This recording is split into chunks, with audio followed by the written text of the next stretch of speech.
Welcome to another episode of the Back Channel. In today's episode, I'm going to dig into my mailbag and take out a question that I got sent to me from a frantic founder over Twitter DMs.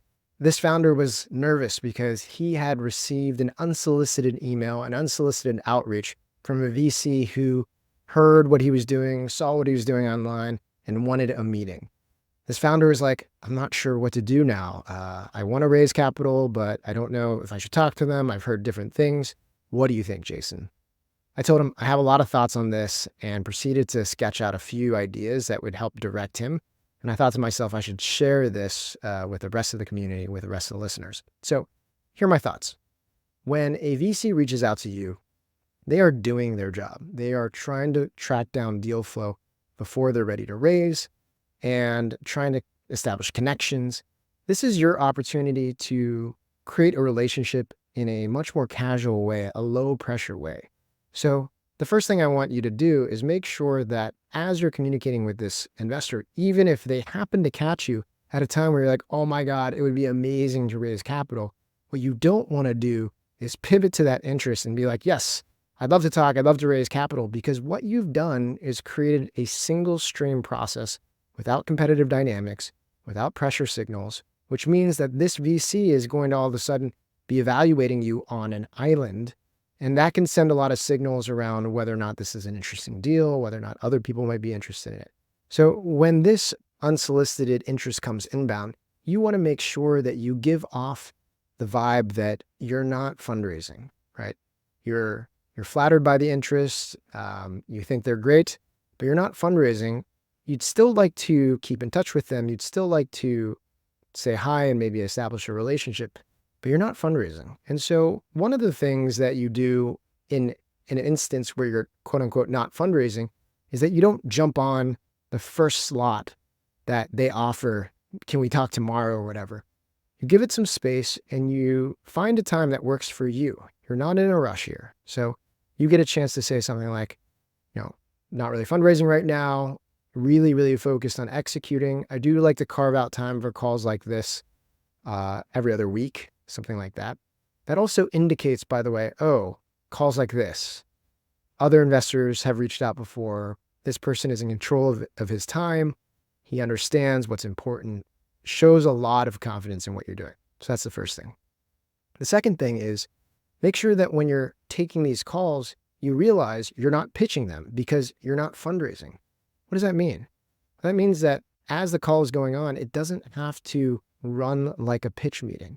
It can be like a call with any other random friend that you met. You just got introduced to Jason Ye. You say, hi, Jason, great to meet you for the first time. Where are you? You get a chance to ask questions about them personally. You get a chance to ask questions about their firm, what they're looking at. They can respond casually, ask you about what you're doing. You don't have to roll into pitch mode. The great thing is that in this situation, you have carte blanche, you have a get out of jail free card for whenever something comes up that you either can't answer, don't want to answer, or just don't have the materials for. So if they say, would love to walk through a deck, you say, I don't have a deck. I'm not fundraising. Maybe not that aggressively, but you just say, I actually don't have a deck. We're not fundraising yet, so there's nothing to walk through. Like many of you, my last venture-backed startup was a SaaS business. In that company early on, we had the opportunity to sell into a large enterprise, but ran into some walls when they asked us if we were SOC 2 certified. Not only were we not certified, we also found out that it would take our small team a ton of time to get that done, and so we ended up abandoning the deal. If you haven't run into a situation like that where a potential customer or investor is asking if you're SOC 2, HIPAA, GDPR, or ISO 27001 certified, you probably will soon. But unlike me, you could use a company called Vanta to help. Vanta helps automate up to 90% of the compliance work, getting you audit ready in weeks rather than months, and eliminating up to 85% of the costs. Not only that, but Vanta can start small with you and scale up as you grow, helping you land bigger deals and earn customer trust.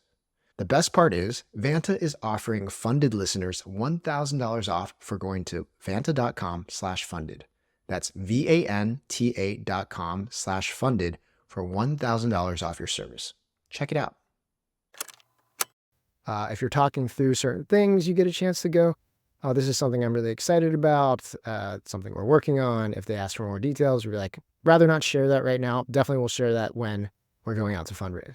These are all totally okay things to do in these meetings that are not fundraising meetings. They're not pitch meetings, okay? Now, other questions that come up is, how do I know if a VC is worth my time? Well, you can do a couple of things. You can do some quick diligence on them via the old Googles or now ChatGPT. See if they are a firm that you've heard of before, that people respect. See if they're a firm that actually invests in your stage. It's really important to understand, like, is this a much later stage firm, in which case you can meet them, but you don't have to really spend a lot of time with them because it's not going to be anything for right now?